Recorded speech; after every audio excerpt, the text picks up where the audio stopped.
नमस्कार दोस्तों, कैसे हैं आप सब। आशा करता हूं कि आप सब ठीक होंगे और इस लॉकडाउन के दौरान अधिक से अधिक समय का सदुपयोग अपने अध्ययन के लिए कर रहे होंगे। विद्यार्थियों, मैंने आपका अपने channel exam take government job के माध्यम से रसायन विज्ञान के कुछ वीडियो डाले हैं। उस वीडियो को जो भी विद्यार्थी नहीं देखे होंगे डिस्क्रिप्शन बॉक्स में जा कर के देख सकते हैं। और रसायन विज्ञान में हम लोग आज आगे बढ़ते हुए निष्क्रिय गैसों के या अक्रिय गैसों के बारे में जानेंगे, जिनसे परीक्षाओं में बहुत सारे प्रश्न बनते हैं।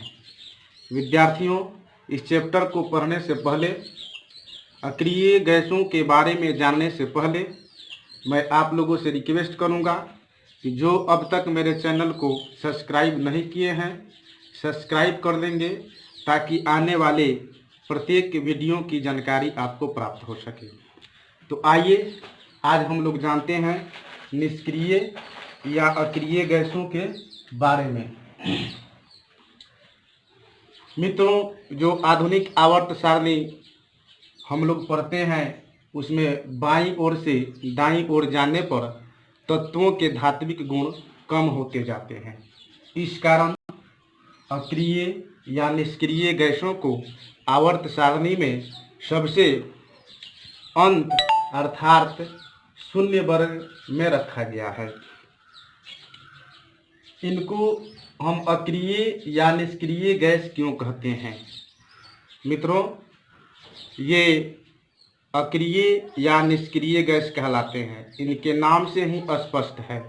जैसे अ या नि का अर्थ होता है नहीं, क्रिय माने ये रासायनिक अभिक्रिया में भाग नहीं लेते हैं। रासायनिक अभिक्रिया में भाग नहीं लेने के कारण इनको अक्रिय या निष्क्रिय गैस कहा जाता है। इनको अन्य नामों से भी जाना जाता है, जैसे इनर्ट गैस, नोबेल गैस, शाही गैस इत्यादि नामों से जाना जाता है। इनकी प्राप्ति दुर्लभ है, इस कारण इसे दुर्लभ गैस भी कहा जाता है। विद्यार्थियों, यहाँ पर ध्यान देने वाली बात है कि परीक्षाओं में कई बार यहीं से प्रश्न पूछ लिए जाते हैं कि इनमें से कौन अक्रिय गैस है, उत्कृष्ट गैस है या नोबेल गैस है, या इनमें से कौन उत्कृष्ट या नोबेल गैस नहीं है। तो इसके लिए हमें इन सभी गैसों का नाम क्रमशः याद होना चाहिए। इन गैसों की यह भी विशेषता है कि जो भी अक्रिय गैस हैं उनके परमाणुओं की बाह्यतम कक्षा में इलेक्ट्रॉनों की संख्या 8 होती है, केवल हीलियम को छोड़कर। हीलियम के परमाणु के बाह्यतम कक्षा में इलेक्ट्रॉनों की संख्या 2 होती है। अब हम बारी बारी से इन गैसों के बारे में अध्ययन करेंगे, जो क्रमशः helium, neon, argon, krypton, xenon, radon हैं। इन गैसों के खोज करने का श्रेय लुकेयर, रैमजे, रैले इत्यादि को जाता है। अब हम हीलियम गैस के बारे में जानेंगे। हीलियम गैस की खोज फ्रैंकलैंड एवं लुकेयर द्वारा किया गया था। हीलियम गैस हल्की एवं अज्वलनशील होती है। हीलियम गैस जो है ब्रह्मांड में दूसरा पाए जाने वाला सर्वाधिक मात्रा में तत्व है। यहाँ से प्रश्न पूछा जाता है कि ब्रह्मांड में सबसे अधिक मात्रा में पाया जाने वाला तत्व कौन है, तो इसका उत्तर हाइड्रोजन होगा और दूसरा सबसे बड़ा मात्रा में पाया जाने वाला तत्व हीलियम होगा। अब हम हीलियम के उपयोग के बारे में जानते हैं, जो कई बार परीक्षाओं में पूछा गया है। इसका उपयोग हल्की होने के कारण वायुयानों के टायरों में किया जाता है। वायुयानों के टायरों को चौड़ा करने में किया जाता है। मौसम संबंधित जानकारी हेतु गुब्बारों में भरा जाता है। प्रश्न यहाँ से पूछा जाता है कि गुब्बारों में कौन सी गैस भरी जाती है, तो हाइड्रोजन की जगह हीलियम की वरीयता वायु भरे गुब्बारे में दी जाती है, क्योंकि हीलियम जो है वायु के साथ विस्फोटक मिश्रण का निर्माण नहीं करता है। इसके अलावे इसका उपयोग कृत्रिम सांस के रूप में किया जाता है। ऑक्सीजन के साथ हीलियम के मिश्रण का उपयोग अस्पतालों में रोगियों के लिए किया जाता है।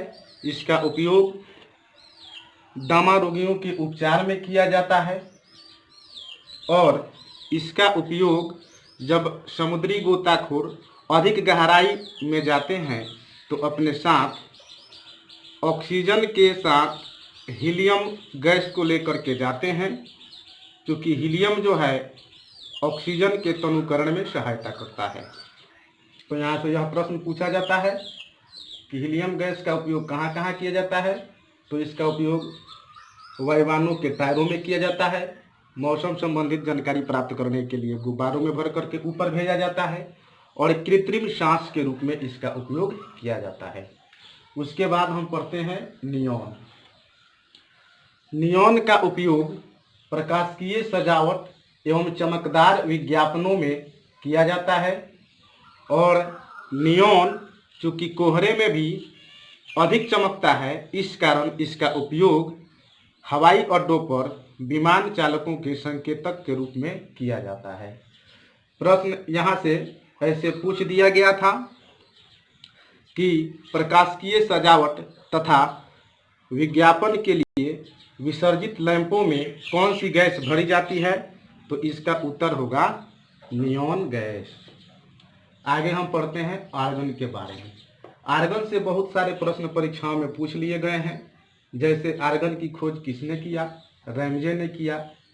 अक्रिय गैसों में प्रकृति में सर्वाधिक मात्रा में पाया जाने वाला गैस कौन है, तो आर्गन होगा। और आर्गन के उपयोग से बहुत सारे प्रश्न बनते हैं, जैसे आर्गन का उपयोग आर्क वेल्डिंग में किया जाता है। इसका उपयोग विद्युत बल्ब को भरने में किया जाता है। प्रश्न यहाँ से ऐसे पूछ दिया गया है कि विद्युत बल्ब में कौन सी गैस भरी जाती है, तो निष्क्रिय या अक्रिय गैस भरी जाती है। या फिर विद्युत बल्ब में कौन सी गैस भरी जाती है, तो आर्गन गैस भरी जाती है। आर्गन गैस को विद्युत बल्बों में इसलिए भरा जाता है क्योंकि इस गैस को भरने से विद्युत बल्ब का फिलामेंट या तंतु अधिक समय तक सुरक्षित रहता है।